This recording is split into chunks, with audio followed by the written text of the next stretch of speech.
And welcome back to the European Parliament in Brussels for the second part of Talking Europe on France 24. I'm joined in the studio by Guntram Wolff. He's the Director of Bruegel, a European think tank on specializing in economics. German in origin, he's an economic advisor to the French Prime Minister Manuel Valls. Guntram Wolff, thank you very much for being with us. We're going to talk, of course, about the fallout from the deal that was agreed on Monday on the Greek debt crisis. A lot of people in Brussels would like us to believe that it's a good deal for Greece and for Europe. Is it your assessment? Well, I mean, I think the first thing to say, it's better to have a deal than to have no deal. I mean, no deal would have meant Greece would leave the Eurozone, and I think Greece leaving the Eurozone would have had dramatically negative consequences in Greece, for sure. The country has zero credibility. It would have had hyperinflation. It would have had major domestic problems, domestic instability. So I think it's a good news that there was some form of a deal. Now, the truth is the deal is still too tough on the fiscal adjustment in the next years. Too much austerity? Too much austerity in the next 2-3 years, so too much burden on the Greek society. Why is that? It seems to be a German obsession, austerity. Well, I mean, I think it's not just a German obsession. I think it's many creditor countries have come domestically under very, very heavy pressure after the call of the referendum and really resisted fiercely easing now after the referendum the conditions for Greece. So in a sense, they had to come out with a tough deal to actually get their domestic majorities. But I would agree that the Germans have emphasized too much their austerity. I would say the fund, the IMF, has not enough emphasized the need to really reform the Greek society, the Greek economic system. I mean, this is really the biggest problem that we have. You agree that the Germans may have been a bit too harsh, particularly the finance minister, Wolfgang Schäuble, who continues to lobby for a Grexit. Why is that? You're telling us Grexit would be a disaster. Germany apparently is divided, and many there believe that Grexit would have been the best option. Well, I mean, I'm not sure what Wolfgang Schäuble really lobbies, but I think what is clear is that many people in Germany feel that yet another program doesn't solve the situation. We continue to have summits after summits. We continue to have a very difficult situation in Greece. Let's kick out the country that doesn't stick to the rules. I mean, that is a very popular view in Germany, and I think certainly in the Bundestag, especially after this referendum, has become a very strong view. So, you know, I think at the end of the day, I think the Chancellery was right in deciding we need to find a solution. And I think eventually there will have to be an easing of the debt conditions. But now I think it's all on the Greek side at this stage to implement all the laws and so on. And it all boils down to a question of trust, of confidence between Greece and its partners. Many believe that Germany, though, has become the bad cop of Europe. Germany for long was regarded as a reluctant leader. Germany very much hiding behind France. Now we see Germany in the middle of the game. And a lot of people are very critical of Merkel's very rigid behavior throughout the crisis. Do you think that the image of Germany has suffered as a result of the deal? Well, I think it's clear that the image of Germany has suffered. I mean, if I see the hatred that is out there in the social media and Twitter towards Germany, with the hashtag "This is a coup," for example, so it's really devastating the image. I think Germany needs to do something to improve its image. I think it would be very smart to, after this tough deal has completely passed, to show the benevolent side of Germany and, you know, show that, you know, we actually propose something to Greece that Greece can get out of this mess. And I think what we should propose is some form of a growth fund, a Marshall Fund or something like this to really help Greece to get out of this mess and for the little people in Greece to see Germany is also, you know, positive. Now, Mr. Tsipras clearly miscalculated, because at the end of the day he had to sign a deal which is even harsher than what he was offered before he called a referendum. But many believe that not only, let's not talk only about Germany, but let's say Nordic countries and Eastern European countries wanted to punish Greece and to set a precedent to tell the others, this is what happens if you vote for extremist parties, radical left parties. Do you share that view?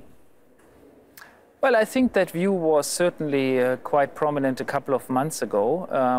I think by now it probably didn't play that much of a role. I think what was now the point was really to come to some form of a deal that would, fix the structural problems in Greece. And I think the conditionality on the structural issues, being tough, going after the vested interest, the insiders. I mean, that's really what has to happen in Greece. I mean, they have to go after their vested interest.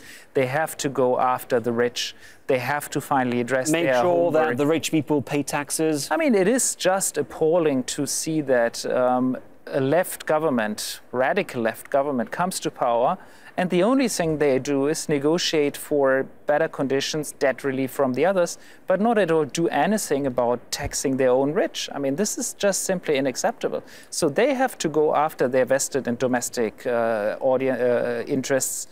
And, then I think there should be better conditions from the Europeans, and that the creditors have to understand that they have to do this at some stage. Now, you mentioned that part of the problem and part of the drama is that every single leader was defending his own interest. In the case of the Chancellor, she had to get rock-solid guarantees that the Greeks would deliver on reforms in order to try and convince her MPs. In the case of Eastern Europe, we saw pretty much the same. This says a lot about the current state of the Eurozone. It's not the European interest that matters, but I should say national interest, call it the selfishness of the member states. Right. I think what we have seen is throughout this crisis, we have an increasing renationalization of policies. We've seen nations against nations, and I think that is a very, very bad development. So what we need ultimately, we need to create the capacity to deal with these kind of problems at the European level. And I think the key there will be to be able to take control of the banking system when things get out of hand.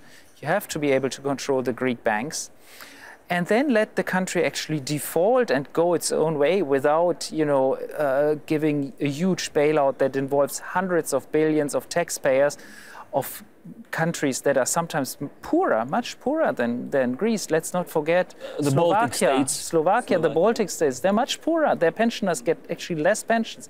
This is toxic. But the reality is that the institutions have been sidelined. We saw that the Commission tried to play a role, but at the end of the day, it's the leaders who make the decisions and call the shots. I think it's really a result of the fact that we don't have strong institutions at the centers. We don't have resources at the center. The resources, the European Stability Mechanism, it is an intergovernmental mechanism, so the money comes from national taxpayers.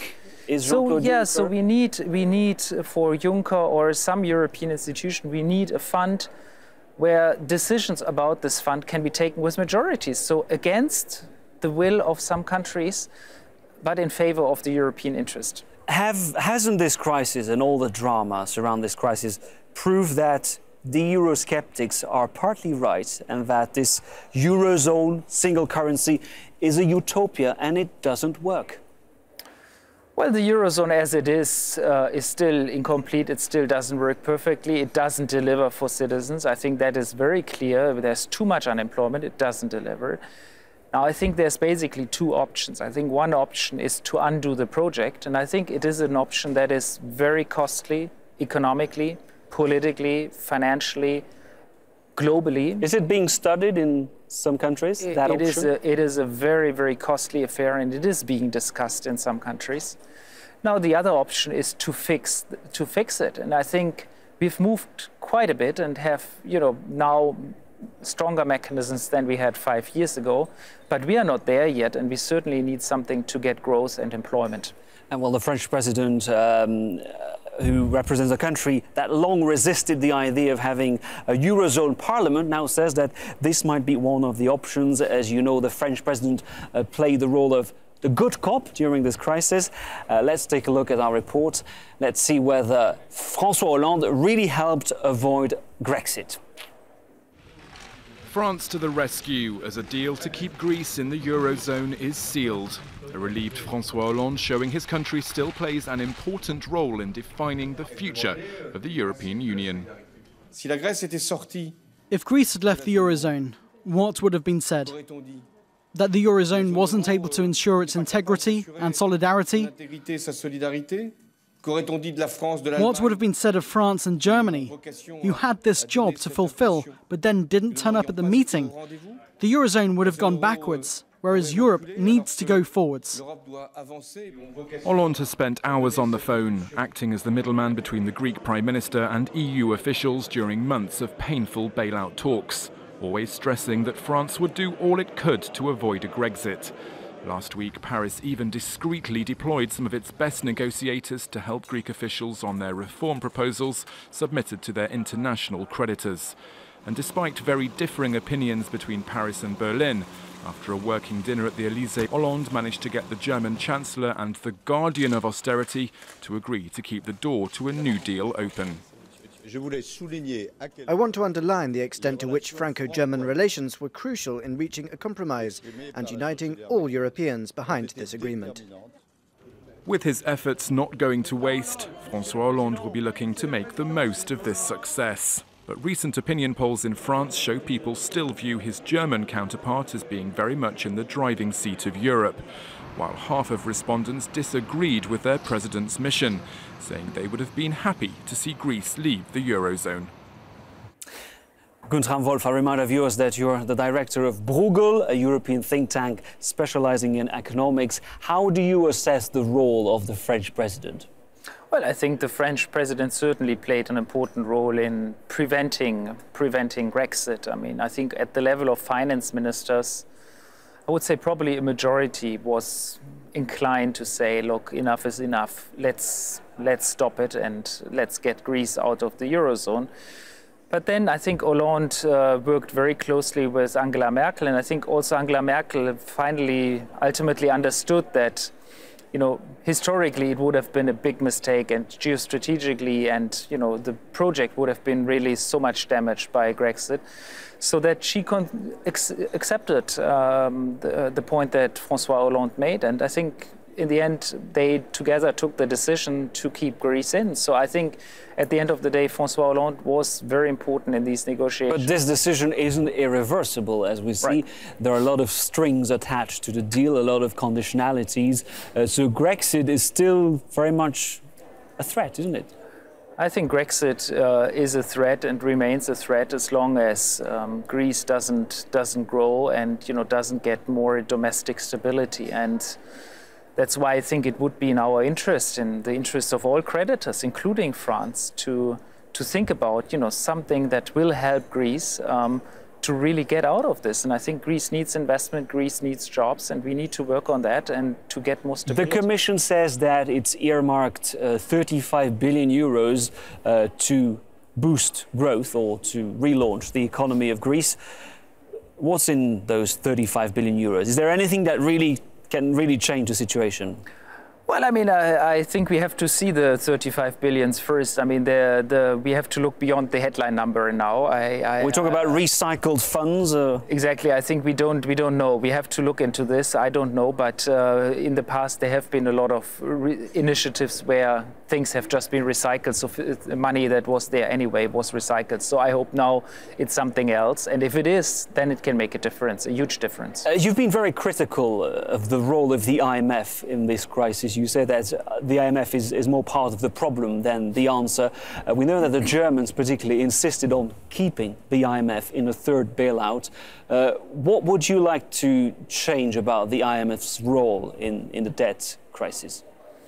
Well, I think a couple of points are important to highlight. I think the IMF, first of all, entered this program as an independent external broker, and it was brought in to actually ensure that the program is well done and that there's debt sustainability. And that's on the basis of that judgment of the IMF, parliamentarians, especially in Germany, signed up on the initial aid program. And now, of course, we realized the debt is, the way it's structured now, it's not sustainable. And I think the IMF is the institution that should have accepted to also, get delayed repayments, as all the Europeans did. But now they're the ones calling for so they are calling debt relief. for They debt say relief, that the Greek debt is not sustainable. Exactly. So they are calling for debt relief, but they want the debt relief to come only from the Europeans and don't share the responsibility. So I think basically the IMF went into this program. They should accept what the Europeans have already accepted, namely to get repaid only in 2022. Anyway, Greece has defaulted on the IMF now, so why not accept that this repayment comes only in 10 years? But that's not likely to happen. It's not likely to happen. I think it's a problem. And I think the other point I want to emphasize on the IMF, I mean, the IMF was too weak in enforcing conditionality on Greece at the beginning. Greece would have had to front-load its structural reforms, its product market reforms, going after its vested interests, and the IMF did not insist on this, and I think that was a major mistake by the IMF. What do you think will happen in the coming weeks? We see that Mr. Tsipras is under pressure. A lot of his MPs are now turning against him. This is a man who has to rely on opposition parties. Are we heading for a massive political crisis in Greece? Yeah, I think there can be a political crisis in Greece. I think Alexis Tsipras himself may be able to stay prime minister, because I think he is a very popular prime minister. So the question is whether he will be able to get the necessary majorities. But I think ultimately that we will see in the coming weeks. Guntram Wolff, I remind our viewers that you are the Director of Bruegel, a European think tank specializing in economics. Thank you very much for answering our questions. Thank you. And thank you for watching this edition of Talking Europe. It's time to go back to Paris now for more news on France 24. Goodbye.